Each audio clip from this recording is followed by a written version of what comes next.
నాకు రివ్యూస్ నుంచి ఏమీ కోరుకోవట్లేదు నేను అంటుంది మేము మీ రివ్యూస్ని రెస్పెక్ట్ చేసి ఏం అందరం యాక్సెప్ట్ చేసినప్పుడు సినిమా ఆడుతున్నప్పుడు ఆ సినిమాని ఎందుకు సపోర్ట్ చేయరు, ఇంకా ఎందుకు పుష్ చేయరు ఆ సినిమాని?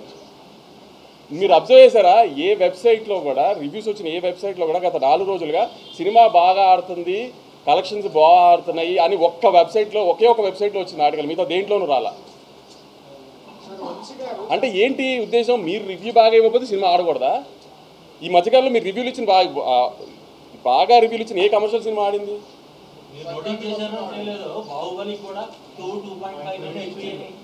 సినిమా పేర్లు రివ్యూలు మీరు రివ్యూ మీ జాబ్ మీరు ఇచ్చేసారు, అయిపోయింది. దాని తర్వాత సినిమా బాగా ఆడుతున్నప్పుడు దాన్ని ప్రమోట్ చేయడం కూడా మీ జాబ్ కదా. దాని పక్కన పెట్టేసి మీ రివ్యూని జస్టిఫై చేసుకోవడానికి ట్రై చేస్తే అది ఎంతవరకు కరెక్ట్ పోనీ?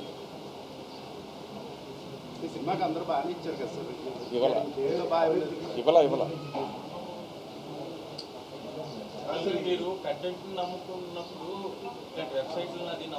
నమ్ముతాను అనట్లేదు నేను, మీకు చెప్తున్నా. నేను ఇప్పుడు రివ్యూ అయితే ఎఫెక్ట్ చేసిందని కూడా అనట్లేదు. రివ్యూ ఎఫెక్ట్ చేసింది నాకు జీవి గారు చెప్పినట్టు 1 మిలియన్ చేయదు, నేను అదే అనట్లా.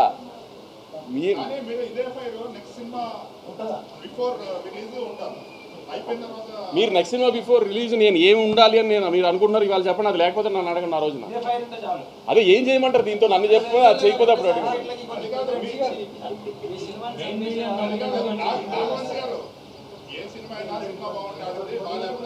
అంతే ఆబ్వియస్. సార్ నేను ఆడియన్స్ కూడా చెప్తున్నానండి, రివ్యూ అనేది ఒక మనిషి పర్సనల్ ఒపీనియన్. అతను ఒక ఎలక్షన్ రిజల్ట్ లాగాను వీటిలాగాను ఒక 15 మంది, 100 మందో, 200 మందో, 1000 మందో, 15,000 మందో ఒపీనియన్ తీసుకుని రివ్యూ రాసేది ఒక మనిషి పర్సనల్ ఒపీనియన్. ఆ రోజు వాళ్ళ ఆవిడతో ఇంట్లో గొడవ అయితే ఆ సినిమాకి బ్యాడ్ రివ్యూ రాసిన ఆశ్చర్యం లేదండి. రివ్యూని దయచేసి నమ్మకండి, అతను అది పర్సనల్ ఒపీనియన్ అంతే.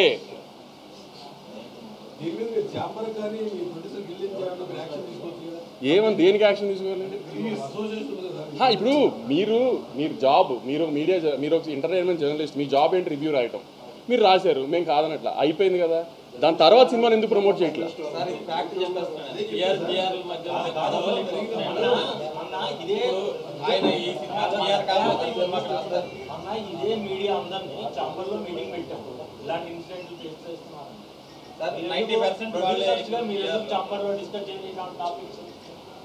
చెప్పాను కదా, ఒక సినిమా రిలీజ్కి వచ్చేప్పటికి ఏ ప్రొడ్యూసర్ వీక్నెస్ ఎలా ఉంటుంది, ఏ డైరెక్టర్ వీక్నెస్ ఎలా ఉంటుందో చెప్పలేము.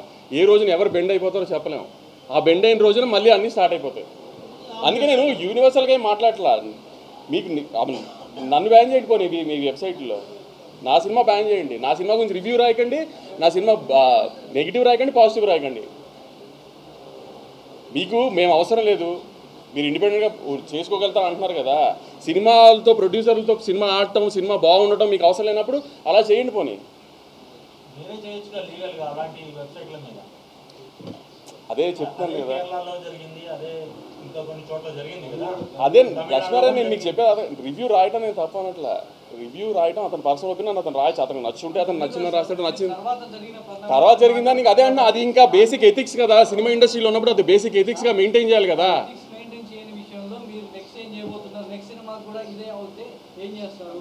అదే చెప్తున్నాను కదా, నెక్స్ట్ సినిమాకి ఏం చేయాలంటే వాళ్ళని మేము దూరం పెడతాం. ఆబ్వియస్లీ వాళ్ళు మమ్మల్ని దూరం పెడితే హ్యాపీ, గొడవే లేదు కదా.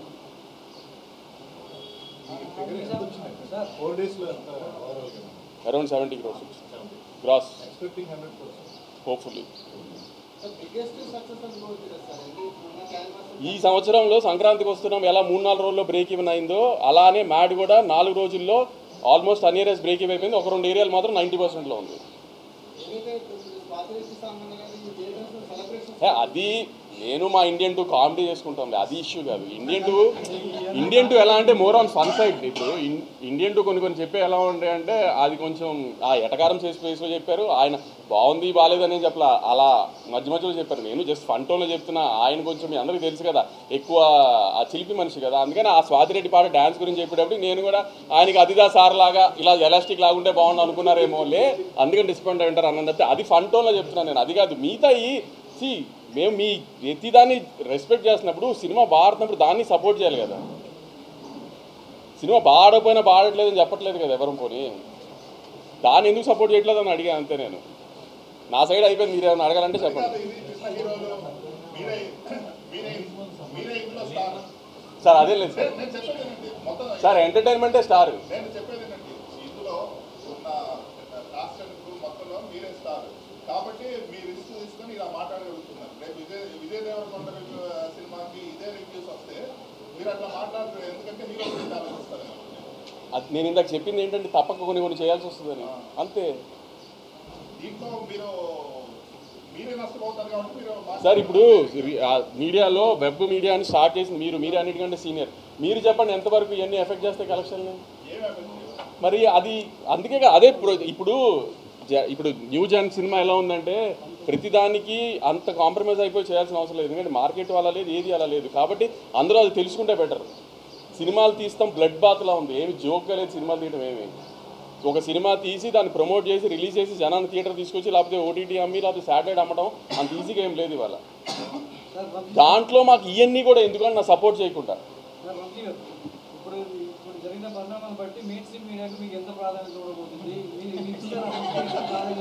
సోషల్ మీడియానే ఎంకరేజ్ చేస్తారా, వెబ్సైట్లోనే ఎంకరేజ్ చేస్తారా? అంటే ఓవర్సీస్ మార్కెట్ దృష్టిలో పెట్టుకొని మీరు వెబ్సైట్ ఓవర్సీస్ మార్కెట్ కూడా ఓవర్సీస్ మార్కెట్ దృష్టిలో పెట్టి ఎవరు బిహేవ్ చాలా చిన్న చూడడం జరుగుతుంది. చాలా మంది ప్రొడ్యూసర్స్ వెబ్సైట్లో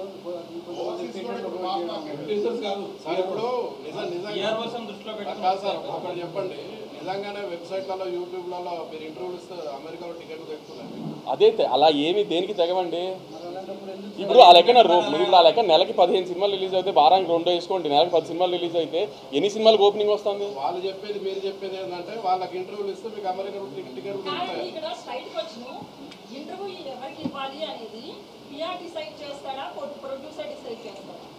మాక్సిమం పిఆర్ఓ డిసైడ్ చేస్తున్నారు. ఎంత గుడ్డిగా నమ్ముతున్నారు ఎందుకు పిఆర్ఓ మీరు?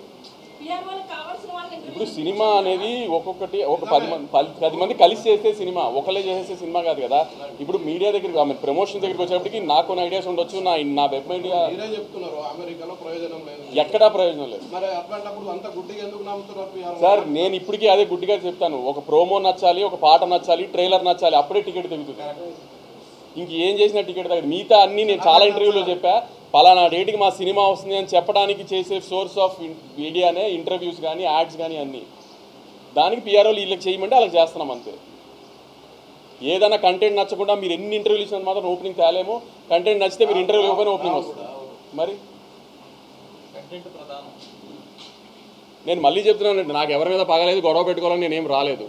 మీరు మా జాబ్ మేము సినిమా తీయటం, మీ జాబ్ మీరు రివ్యూలు రాయటం, అది మీరు చేశారు. మేము దానికి ఎవరం ఏమీ కామెంట్ చేయలేదు. ఆ రోజు సాయంత్రం ప్రెస్ మీట్ పెట్టినప్పుడు ఎవరం కామెంట్ చేయలేదు.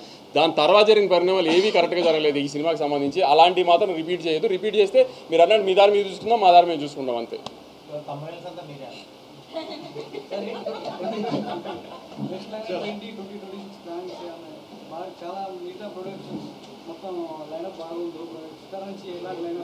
నాకు కూడా నెక్స్ట్ 1 ఇయర్ ఈ ఇయర్లో 4 రిలీజెస్ ఉన్నాయి, ఇంకా బ్యాలెన్స్ 4 రిలీజెస్ ఉన్నాయి. Next year Sankranti, summer, early summer ఒక రిలీజు, లాస్ట్ సమ్మర్ ఒక రిలీజ్ ఉన్నాయి ప్రస్తుతానికి నా ప్లానింగ్లో. రెట్రో మే 1. మాస్ జాతర జూలై అనుకుంటున్నాం మోస్ట్. కింగ్డమ్ మే 30th.